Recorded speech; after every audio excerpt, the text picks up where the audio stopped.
ஒரு screen play எழுதுறீங்கன்னா எல்லாத்துக்கும் முதல்ல முக்கியம் உங்க கதையோட ஒன் லைனர், அதாவது கதைக்கரு. சமீபத்துல ஃப்ளாப்பான சில மூவிஸா எடுத்துக்குங்க. உதாரணத்துக்கு, வேலை வெட்டி இல்லாம இருக்க ஹீரோ அவங்க அக்கா வீட்டுக்கு போய் அங்க உள்ளவங்கள திருத்துனா, இது பிரதர் படத்தோட ஒன்லைன். ஓடாத படத்துக்கு அசிஸ்டன்ட் டைரக்டரா இருக்க ஒருத்தனுக்கு லவ் வந்தா, இது எமக்கு தொழில் ரொமான்ஸ் படத்தோட ஒன்லைன். இதெல்லாம் கேட்கவே எவ்வளோ போரிங்கா இருக்கு யோசிச்சு பாருங்க. இதே மாபெரும் வெற்றி படங்களை எடுத்துக்கோங்க. மக்களை காப்பாத்தா உருவாக்குற ஒரு ரோபோ அந்த மக்களுக்கே ஆபத்தானதா மாறினா என்ன ஆகும்? இதான் 2010 வந்த ரோபோ படத்தோட கதை. சமீபத்துல வந்த டிராகன் படத்தோட கதையை எடுத்துக்கோங்க. பொய் சர்டிபிகேட்ஸ் வச்சு ஊரை ஏமாத்துற ஒருத்தன் திடீர்னு ஒரு நாள் மாட்டிக்கிட்டா.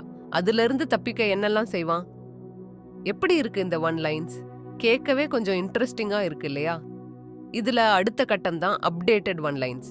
உதாரணத்துக்கு இந்தியன் படத்தை எடுத்துக்கலாம். இந்தியன் பார்ட் 1 படம் வந்தப்ப அந்த ஒன் லைன் ரொம்ப புதுசா இருந்துச்சு. அதாவது, சுதந்திர போராட்ட தியாகி ஒருத்தர் இன்னைக்கு இருக்க லஞ்ச ஊழலை எதிர்த்து போராடுனா என்னாகும் அப்படிங்கிறது. ஆனா இதையே இன்னைக்கு யூஸ் பண்ணா அவ்வளோ சுவாரஸ்யமா இருக்காது. இதுவுமே இந்தியன் பார்ட் 2 ஃப்ளாப் ஆனதுக்கு ஒரு காரணம். ஸோ நீங்க ஒரு கதை எழுத போறீங்கன்னா முதல்ல அந்த ஒன் லைன் எவ்வளோ ஃப்ரெஷ் அண்ட் இன்ட்ரெஸ்டிங்கா இருக்குன்னு யோசிங்க.